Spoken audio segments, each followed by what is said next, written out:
My name is Nigel Biggar. I'm here because 4 years ago, almost to the day, I myself suffered an attempt to shut down my project Ethics and Empire in Oxford, where I am the Regius Professor of Moral and Pastoral Theology. 18 months later, I held a conference in Oxford under the title Academic Freedom Under Threat, What is to be Done? And since then, a group of us have been meeting, mostly academics, under the hospitable auspices of the Legatum Institute to work to strengthen free speech and academic freedom in our universities. And we are, among other things, very strong supporters of the bill on academic freedom currently making its way through Parliament. Let me introduce our three speakers. We have three of them. First of all, Professor Matthew Goodwin, who is a fellow here at Legatum and is also a professor of political science at the University of Kent. And Matt's been working for some years on the academic freedom front, including the current bill. Then we have Professor Niall Ferguson, whom we shall have very shortly. Niall, if you don't know who he is the Milbank Family Senior Fellow at the Hoover Institute at Stanford University. He's also a Senior Faculty Fellow at the Belfer Center for Science and International Affairs at Harvard, and a founding trustee of the new University of Austin, recently launched against what is it described as the growing illiberalism on university campuses, and you may have read about that in the press in recent days. Then finally, we'll be joined by Kathleen Stock, who after suffering some years of abuse at the University of Sussex, I think 18 years she taught there, she recently decided to leave it. She's now a founding faculty fellow at the University of Austin. So those will be our three speakers.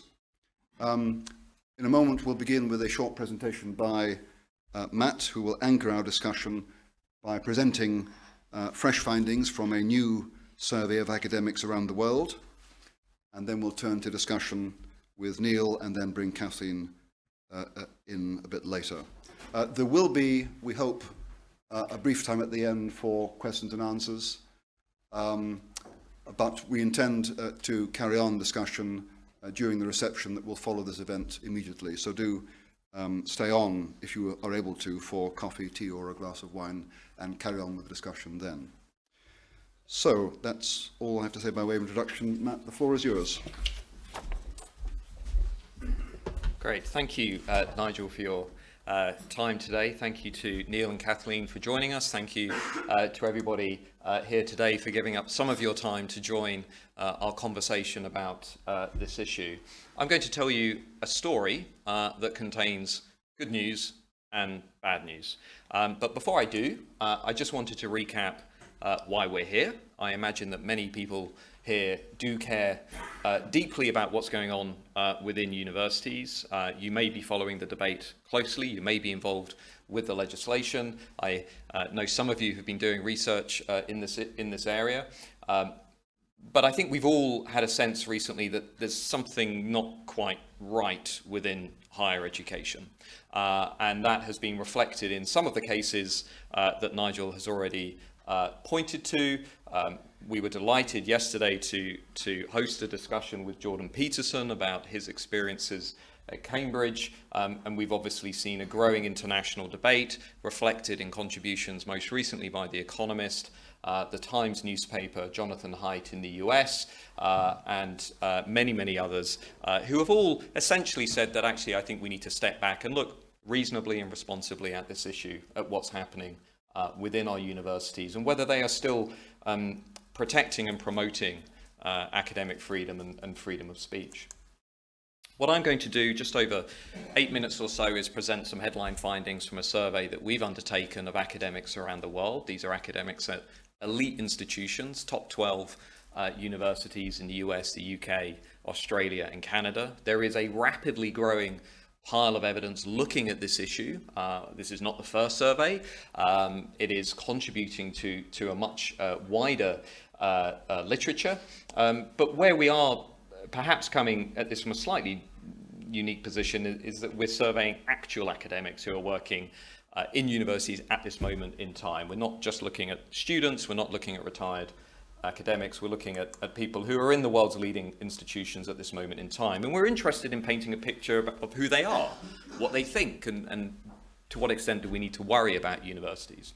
And we started off by asking some pretty standard questions. Where do they sit on the left-right ideological landscape on a 0 to 10 scale? 0 is left-wing, 10 is right-wing. And overall find that about 76% are self-identifying on the left of the ideological spectrum. Of that 76%, about 21% are identifying as far left, and of our overall sample, about 14%, 1/4, are identifying on the right of the political spectrum. If you break that down by discipline, fields of study, sociologists furthest to the left, followed by psychologists, political scientists, legal scholars, and economists. You'll all have a copy of this report. You'll be able to chew over the data at your own leisure.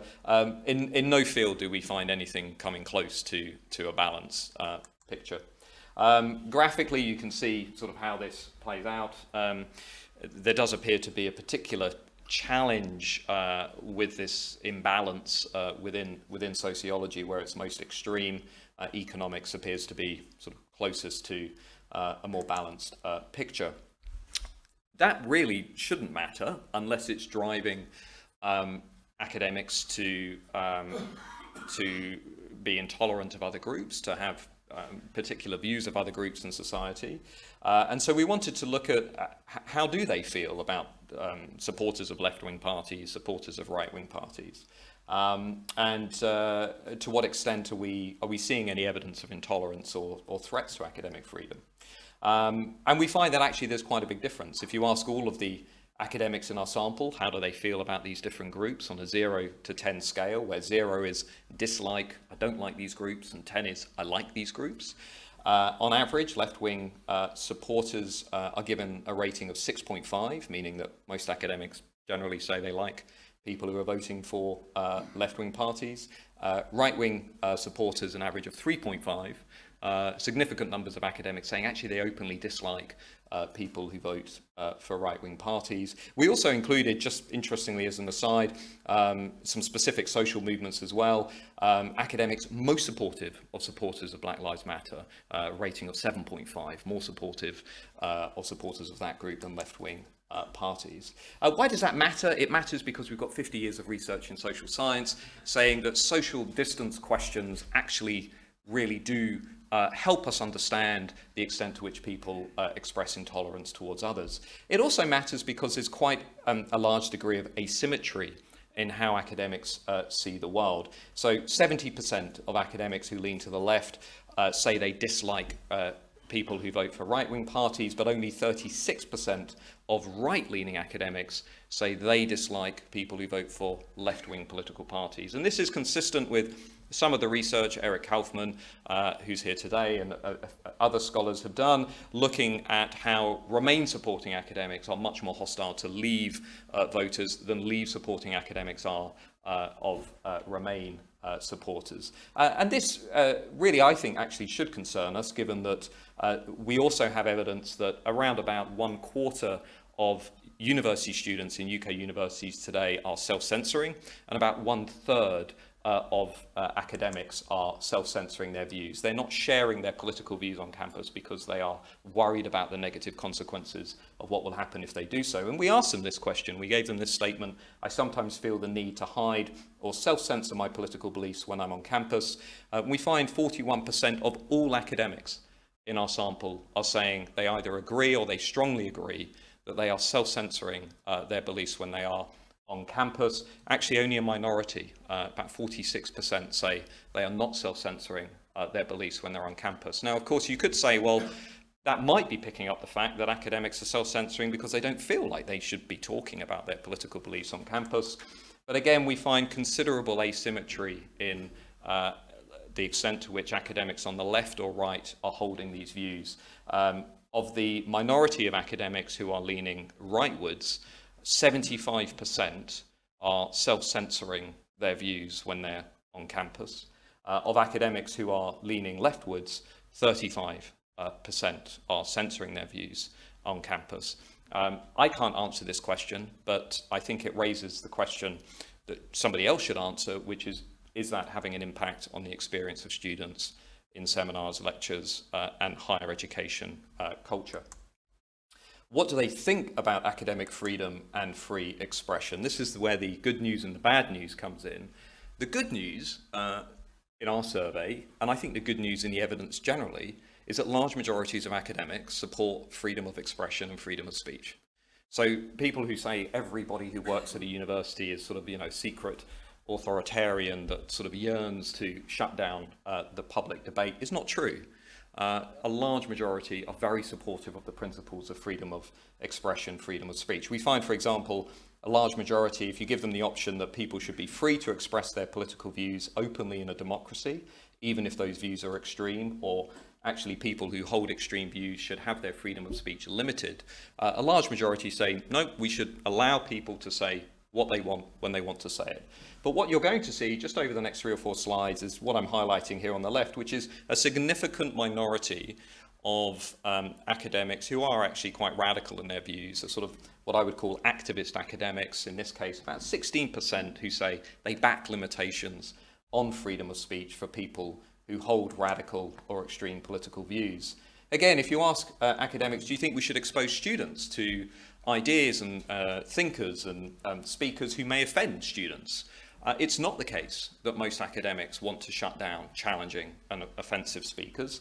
75% say, let's do it. Let's expose students to controversial and perhaps sometimes offensive ideas. But again, there's about a quarter of our sample who say we shouldn't, or they're not sure whether we should or we shouldn't. There's about 10%, about 1 in 10, who say we should not be exposing students to ideas that may offend them. Another 14% not sure either way. Limits on freedom of speech undermine the core principles on which universities are founded. Not a particularly difficult one. 75%, again, big majority say we don't think limits on freedom of speech are consistent with the founding principles of higher education. But again, we've got about a quarter of the sample who are not agreeing with this, are either disagreeing or not taking a particular position. What this is really getting at, and this is where I think the nub of the problem is, and I'm interested to hear what both Kathleen and Niall have to say about the issue, is I think what we're seeing is, on the one hand, while large majorities of academics are openly saying they support the principles of academic freedom and freedom of expression, when this is framed as a trade-off between promoting a particular ideological worldview, for example, a social justice worldview that prioritizes inclusivity, diversity, and equity, another word for equality of outcome rather than equality of opportunity, academics then really do begin to break in much bigger numbers. So if you give them the option, social justice concerns should always be prioritized, even if they violate academic freedom, versus academic freedom should always be prioritized, even if it violates this ideological perspective, only 53% say academic freedom should always be prioritized. More than a quarter, 27%, are saying we should prioritize ideological goals, even if they violate academic freedom. And again, considerable asymmetry. Over 90% of academics who lean to the right say we should always prioritize academic freedom. Only 45% of academics who lean to the left say that we should prioritize academic freedom over social justice concerns. And you can see a nice relationship as we sort of move along the ideological spectrum. The minority on campus, namely academics who are holding a more conservative view, if you like, are more likely to say that we should routinely prioritize academic freedom. And the majority, leaning a little bit to the left, or in some cases quite strongly to the left, are actually quite up for prioritizing social justice concerns. Just 2 last points before we turn to Niall. How does this actually manifest in the life of an academic? One thing that is becoming clear, especially in America, is the way in which university administrators are becoming increasingly political, making political statements that sometimes restrict the academic freedom that we need in order to pursue different ideas and questions. And we asked our sample, to what extent do you think university administrators should be free to make political statements, or do you think they have a duty to be politically neutral? Almost 3 in 10, 29% say administrators should be free to make political statements on campus, even if academics and students disagree. About 71% think that administrators should remain neutral at all times on campus. But perhaps more significantly than that is what we're seeing increasingly, which is the use of political statements that are submitted before you apply for a job, and where academics are essentially instructed to explain why they agree and endorse the principles of equity, of diversity, of inclusivity. I'm not taking a position on those issues. I'm merely saying they are political issues. They are ideological goals. We were told yesterday during a similar event to this that about 73% of academics in California have their CVs and statements rejected before their research is even considered, according to what they say in these diversity statements. We asked our academics, do you think that these statements are an ideological litmus test that violates academic freedom? Only 32% took that view. Do you think that they are a justifiable requirement for a job at a university? Almost 70% take that view. And again, there is considerable asymmetry between left and right. You can see that among the big majority, almost 80% say these statements are justifiable. Among the minority, 3/4 say, actually, this is an ideological litmus test that is essentially being used to screen out young academics and colleagues who might pursue research questions that contravene this particular ideological worldview. We've got loads of data in this survey. I've shown you about 2% of what we have. This is sort of early days in our project. But it does give you an insight into some of the issues that are playing out in university campuses around the world. And that's why I think we can turn to Niall to perhaps give us an insight as to how he sees the landscape where he is in the United States. But thank you for now. Thank you very much.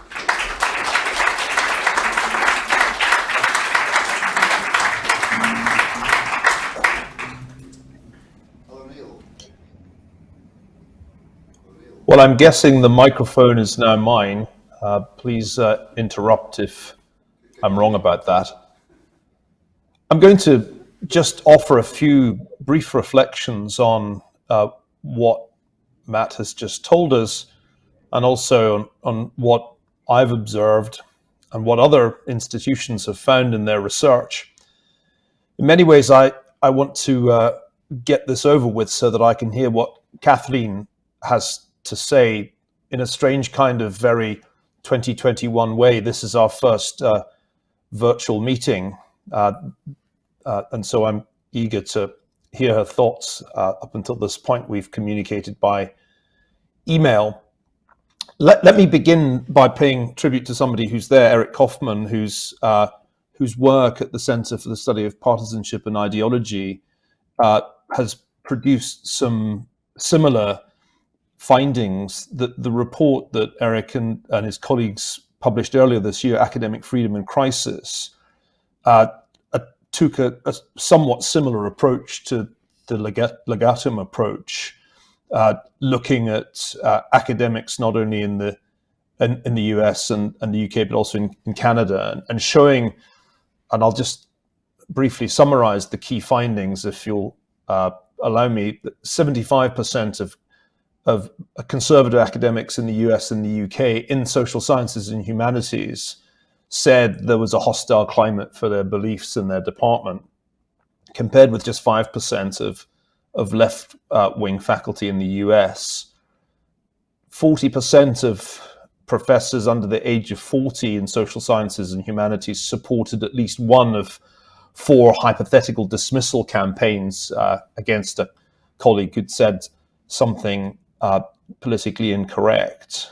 And the younger you go in the academic profession, the more liberalism you encounter. 55% of PhD students under 40 supported at least one of these notional dismissal campaigns. You can find similar research at the Foundation for Individual Rights in Education, FIRE, Greg Lukianov's organization, which has been doing terrific work in fighting to uphold academic freedom through the courts and other channels. They published a report looking at violations of academic freedom, and they found 426 cases going back to 2015. In 3/4 of these cases, there was some kind of sanction, including an investigation or even resignation against the scholar in question. Now, I think it's extremely important that we have got this kind of survey-based information, because it points to an important problem on both sides of the Atlantic. But I don't want to lose sight of the equally important research that's been going on the attitudes of students. Take, for example, the Heterodox Academies work. That's John Haight's organization. Their campus expression survey for 2020 found that 62% of the sampled students in undergraduate programs said that the climate on their campus prevented them from saying things they believed, and that was up from 55% the year before. The Chali Institute for Global Innovation published a report earlier this year, which really made me sit up. They found that 85% of self-described liberal students would report a professor to the university if the professor said something that students found offensive. And 76%, more than 3/4, said they'd report another student for doing that. Now, I think part of what is going on here, as Matt's study suggests, is that the strong left-wing political skew in academia has created an atmosphere in which conservatives aren't welcome if they're present at all. This is part of what I think has made Nigel something of a lightning rod at Oxford. I'm sure I'd be getting just as much lightning if I was still there, given my earlier work on the history of the British Empire. So I think it's clear that if you look at some of the recent work by Mitchell Langbert, academia hasn't always been this left-leaning. I mean, this is a common misapprehension. Oh, universities are always full of left-wing professors, but actually it's something that has got really much more pronounced over time.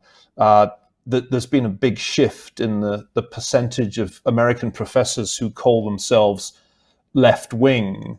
That was around 39% back in the 1980s.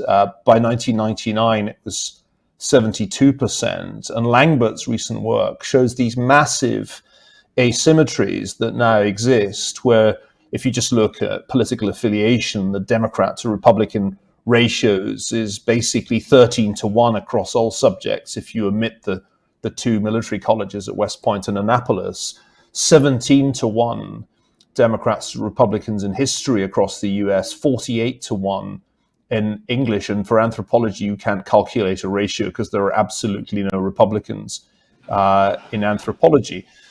So there's partly a political story here to be told, but I really think it's important that we shouldn't give the impression that free speech is somehow a conservative or right-wing issue.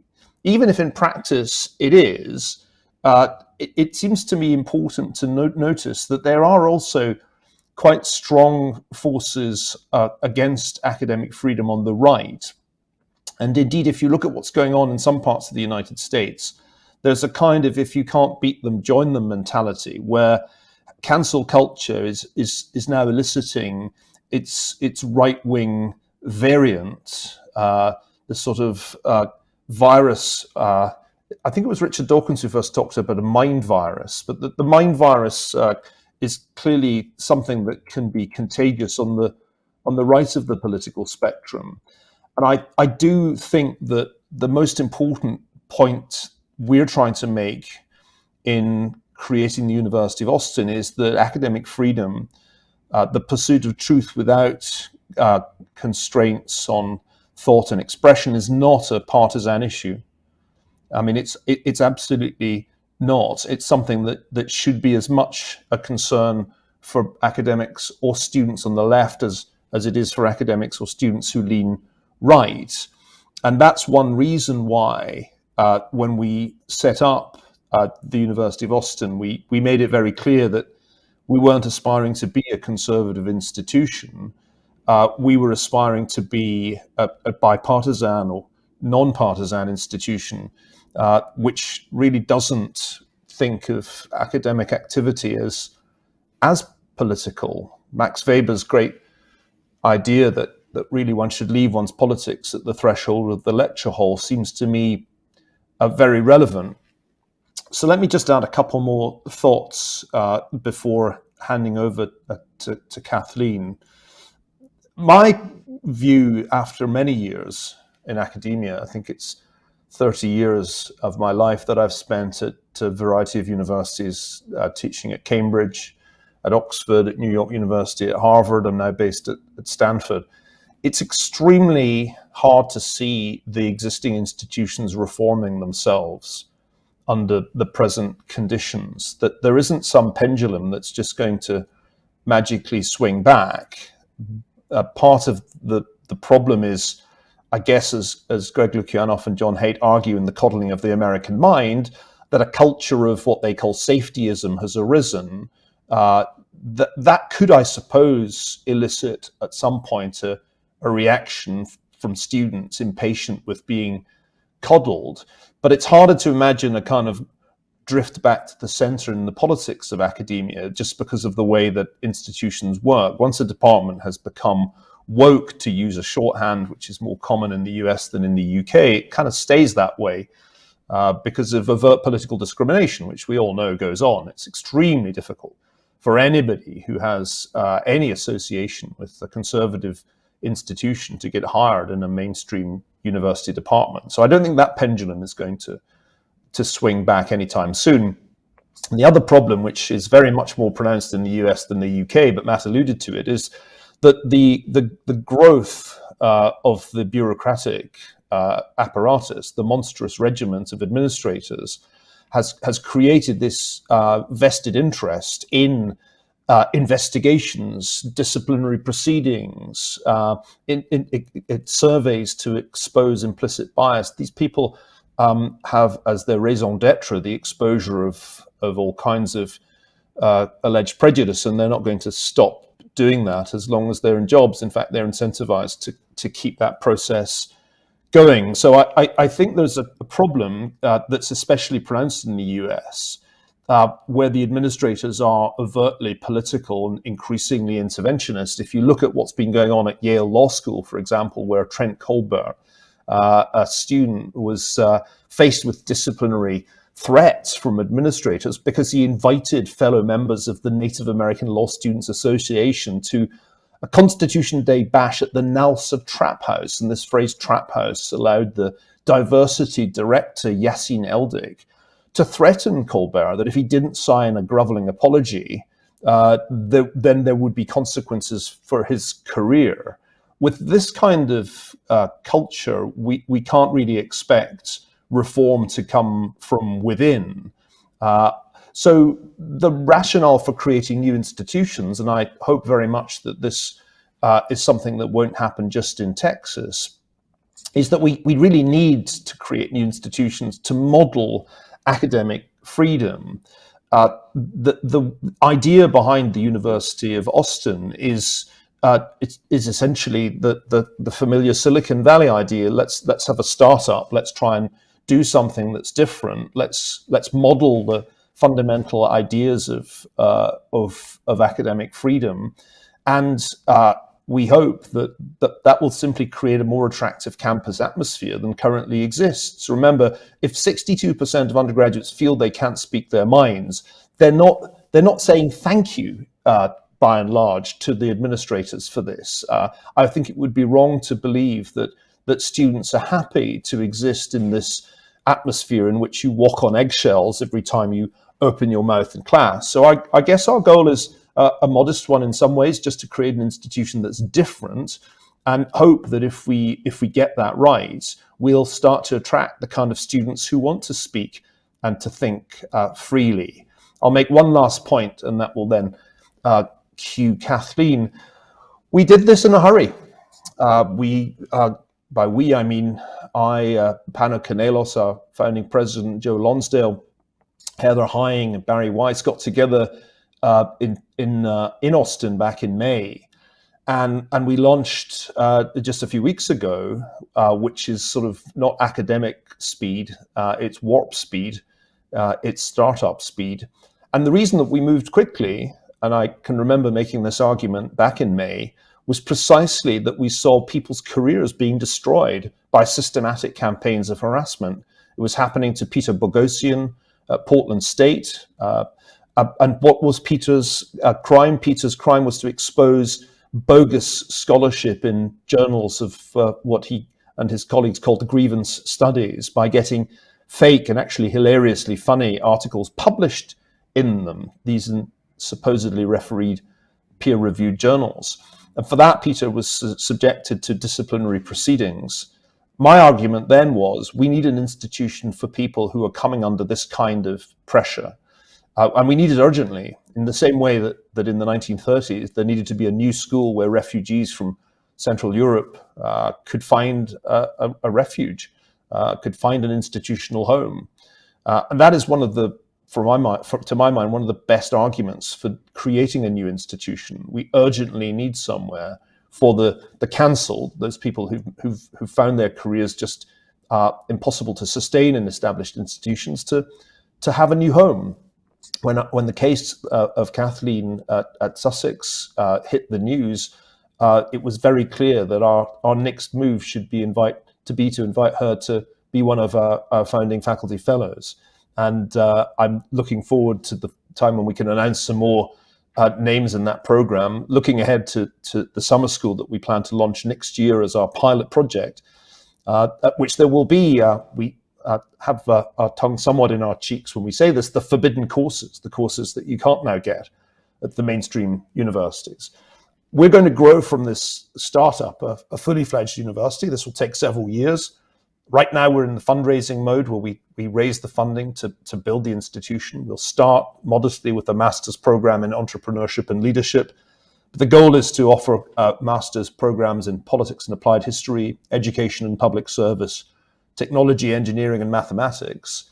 And then from there to backfill an undergraduate liberal arts program which will be notable for the breadth of subjects that we offer. As I said, academic freedom's not a partisan issue. It is not a party political issue, unless, of course, the political left chooses to be against academic freedom. But if it does do that, if that's really the way we're going, it's very odd, because you only need to go back 50 years and the sign was reversed. 50 years ago, it was the left who were campaigning for academic freedom, and it was conservatives who tended to be against it if academic freedom meant that radical ideas could be espoused on campus. Well, I can assure you that it would be perfectly possible to discuss critical race theory or radical ideas about gender at the University of Austin, to discuss them, but not to indoctrinate students with those ideas, because the fundamental principle, in my view, of academic freedom is that we are there not to teach people what to think, but to teach students how to think. And with that, I'll thank you for putting up with my disembodied presence. I wish I could have been there in real space, but unfortunately, I'm on this side of the Atlantic this week. Niall, can you hear me? Yes, I can. Oh, good. Then I can ask some questions. Just before you leave us, one question is this. I mean, you seem to be saying that the situation in the US and the UK are pretty much the same. I'm not convinced, because, as you know, there has been some successful pushback at Cambridge, and you were there for the launch of the Scruton lectures. You were very worried about students protesting and disrupting the meeting. Didn't happen. The Chancellor blessed the series of lectures at the end by closing them. Do you really think that the situation in the UK, in terms of marching back through the established institutions is as hopeless as in the US? I'm glad you asked that, Nigel. I was very honoured to be invited to give the first Scruton lecture in the Sheldonian Theatre at Oxford, and I want to thank you and your colleagues who invited me to do that. I fully expected trouble because Neil Ferguson lecturing in honour of Roger Scruton with Michael Gove introducing the lecture seemed like a kind of magnet for protesters, and none came. And I must admit, I was very relieved about that, and encouraged too by the large turnout there was for that event. I think it's different. I think partly it's institutional. It's a more decentralized system that exists in Oxford and Cambridge, and therefore it's harder for radical elements to take control. And that's part of what's going on. I used to find the inertia of Oxford frustrating when I taught there. It was probably one of the reasons that I left. But I begin to realize that there is a virtue in that inertia. Even changing the curriculum, changing what's taught in history was a slow and laborious business. And I think that turns out to be a strength. But the thing about viruses, whether they're biological or memes, viruses of the mind, is that it's very easy to miss exponential growth in its early stages.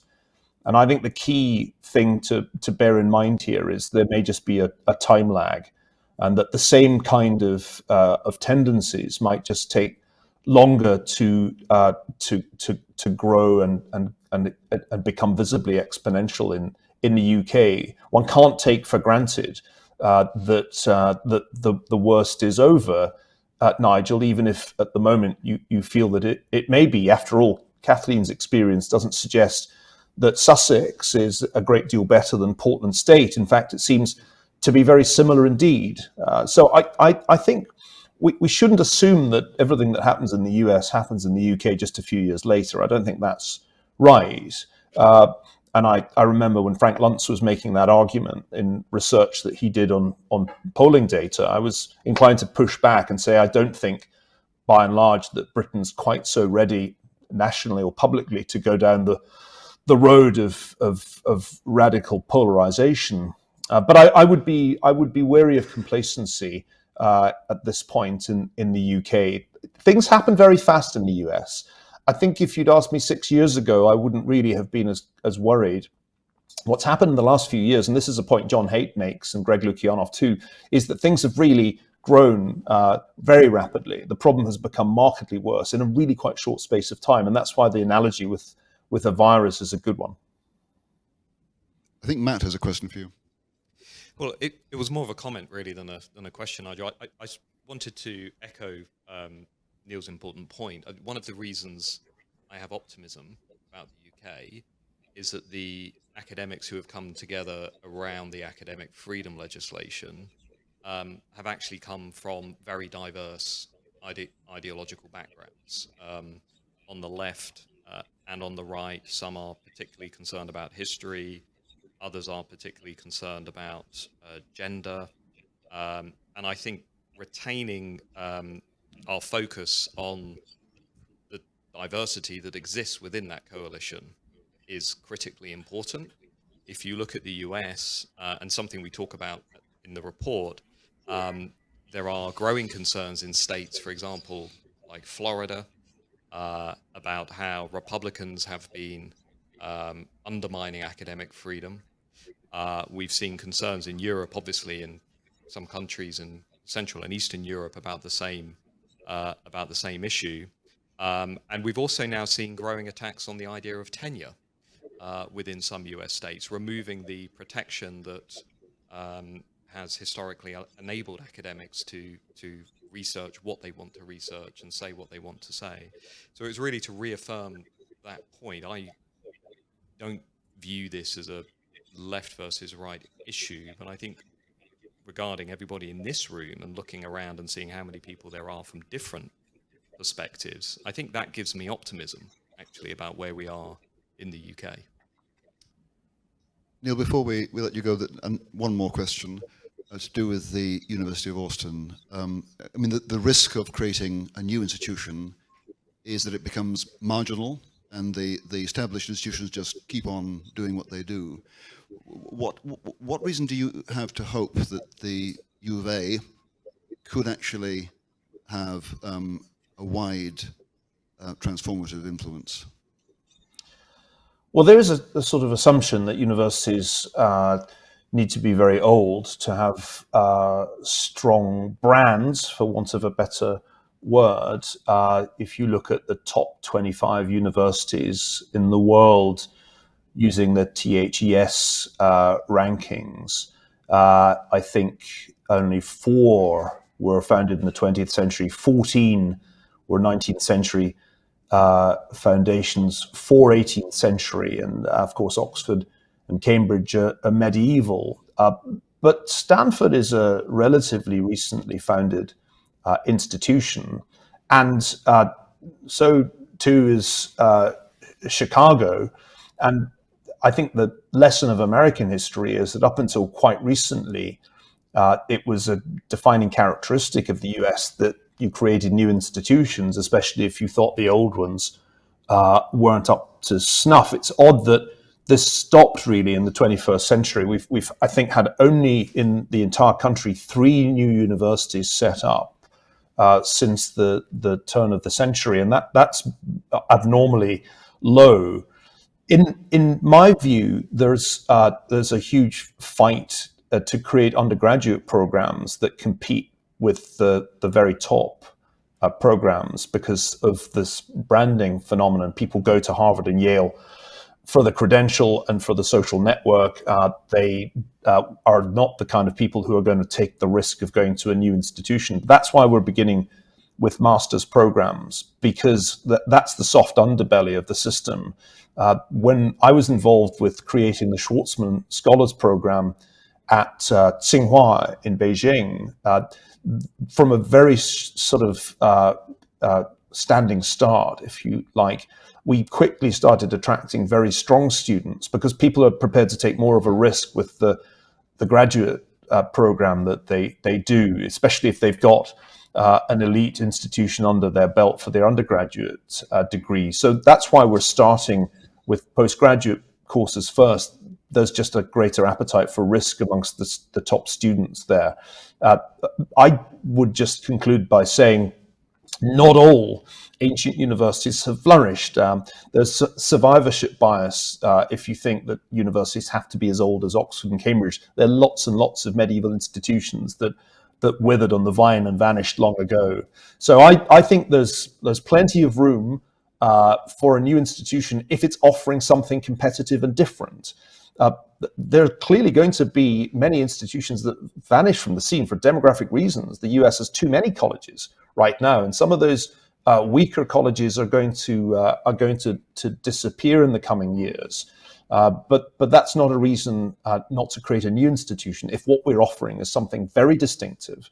And as I said, I think we're doing 2 things at once. We're offering a haven for scholars whose work has been fundamentally disrupted by hostile, illiberal forces hostile to academic freedom. And at the same time, we're offering students a chance to come and speak freely, breathe freely, and have the kind of fun I had when I was an undergraduate at Oxford back in the 1980s, when we really were so fortunate to be able to think freely, speak freely, say stupid things. God knows we said some extraordinarily foolish things when we were students, and also to interact with a very intellectually ideologically diverse set of dons.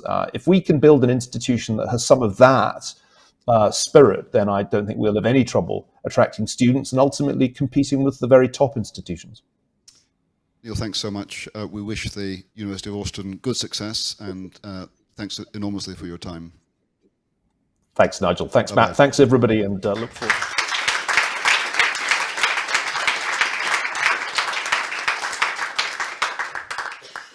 Hello, Kathleen. Hi. I'm Kathleen. Hi, welcome. Hello. Kathleen, you've been listening to the conversation so far, so feel free to comment as you will on anything you've heard. But could you also talk to us a bit about the bill currently going through Parliament, and in particular, what difference you think it would make for people who find themselves in situations like yours in the future? Would it make a difference for the better?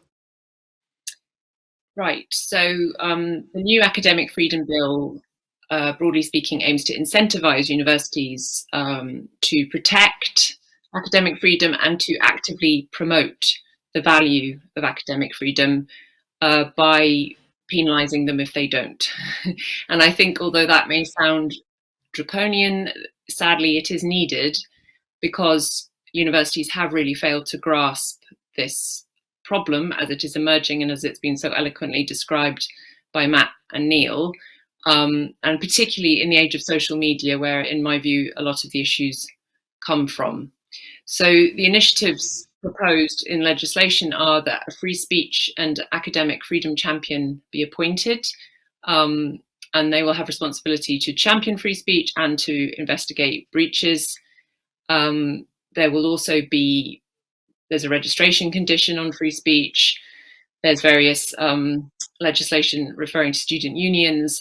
But I think the most interesting aspect of it for me is this proposed duty to actively promote freedom of speech, which I think really will make a difference, because I think there's relatively little understanding of the value of free speech, and academic freedom in particular, if you think that's different. Even within universities, it's just not a value that's discussed very often. So I think casual onlookers tend to assume that the most pressing threats to academic freedom are very specific in form. So they think it's academics losing jobs for things they've said perfectly legally, or they think it's academics being deplatformed. There's huge sort of media attention on deplatforming, and those things do happen. And I think it's right that the bill addresses them, but they are just aspects of a general cultural problem that we have heard about. There's a general fear of speaking out in universities against the grain in controversial areas. There's the idea that certain thoughts are in themselves harmful or hurtful to particular groups of people, so that they shouldn't be mentioned. And if they are mentioned, that makes the person who mentioned them a bad person. There's the rise of identity politics. There's the fact that academics have a vested interest quite often in shutting other academics up because they're a threat to their own research. So there's that university culture, and that culture is a product of wider cultural influences that we can see throughout society that are chilling free speech. So political polarization, the influence of social media, rising mental health problems in young people, and so on. So insofar as academic freedom and the loss of academic freedom is a product of this culture, I think it's valuable to focus on introducing academic freedom as an explicit value into the culture, hoping not only that that improves things in universities, but it also improves things in wider society, because graduates will be leaving universities with this new understanding. I think if my detractors at Sussex had been aware of academic freedom as a value and understood what it was for, then it's possible that they wouldn't have felt so emboldened to act as they did. Okay, so as it stands, the legislation would make a difference, you think, to people who might find themselves in your situation in the future. Are there any features of the bill that you think could be improved? Well, one thing I think should be carefully thought about is the interaction with other government initiatives in the higher education sector that are already out there, because it seems to me that there are tensions. So, for instance, the government and the OFS impose on universities this model that student satisfaction is a big measure of how successful the university is, and that's the term that is used, student satisfaction. The student is primarily treated as a customer. There's a big emphasis on shaping course provision to meet expectations of students, and the buzzword is student experience, which has produced its own bureaucracy, directors of student experience. The TEF, that is the Teaching and Excellence Framework, is explicit that there will be a focus on student satisfaction as one of the 4 aspects focused upon. The National Student Survey, which is this big exit survey of all finalists, asking them about their experience across a range of dimensions. That focuses on a student voice section, which has questions about whether staff value students' views and opinions about the course, and whether it's clear how students' feedback on the course has been acted on. Now, none of that's bad in itself, given that they're paying for it, but it clearly has a potential interaction with expectations of students that they can make demands about what is being taught and who is teaching it. The sector is increasingly saturated with discussion of things like co-creation of content, and the idea that teachers can learn from students as well as students learn from teachers. So there's really a reimagining of the pedagogical relationship going on at the moment, and it's giving the student a lot more power. And the OFS seems quite, quite supportive of all this, but you've got to think about how that interacts on the freedom of students and staff to say things that the majority of students or even a minority of students won't like. So we need coordination.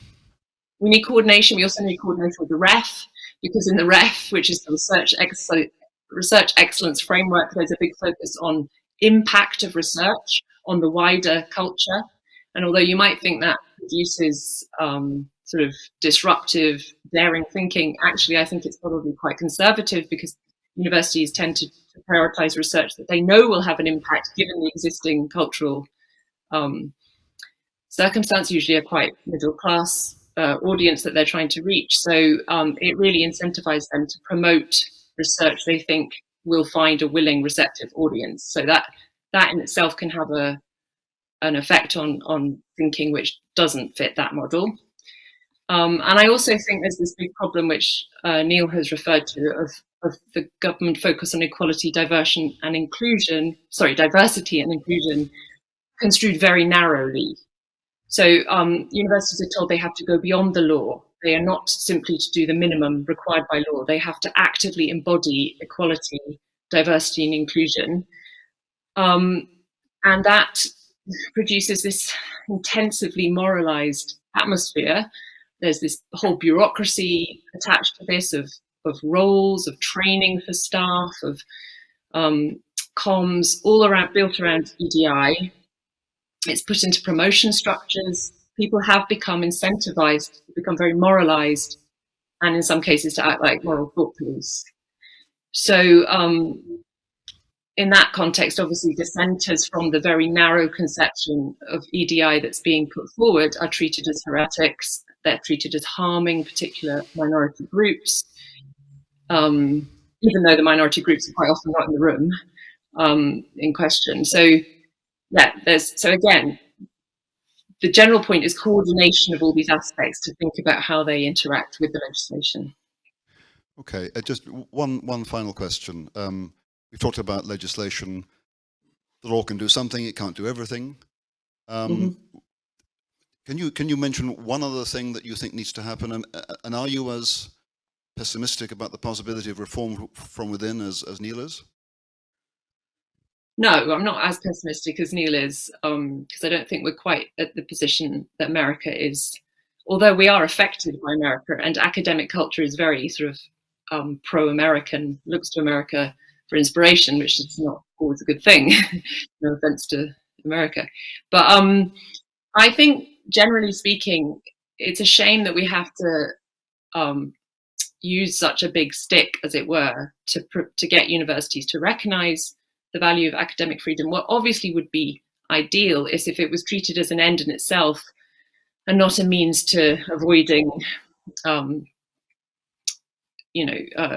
avoiding punitive measures. So what I think should happen is that students and staff should be helped to understand that all of the goals of universities, including widening participation and access, or equality, diversity and inclusion, they all depend on academic freedom too. It's not sort of a separate value to be kind of weighed up against these other values. You can't really have widening participation if the university is simply policing a very narrow speech code that's only comprehensible to the middle classes. That's not going to be widening participation.